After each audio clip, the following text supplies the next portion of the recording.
la app. Si aun no lo has heco, descarga e instala la app de Sephora en tu smartphone.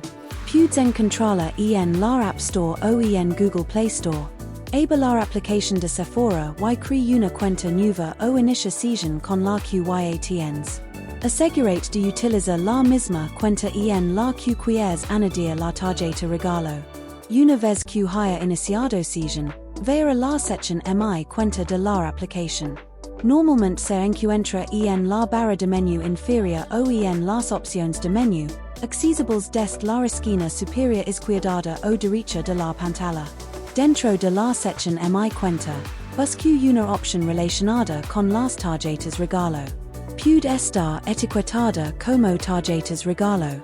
En la sección de tarjetas regalo, debería haber una opción para añadir una tarjeta regalo. Seleccione esta opción. Se le pedirá que introduzca la información de la tarjeta regalo.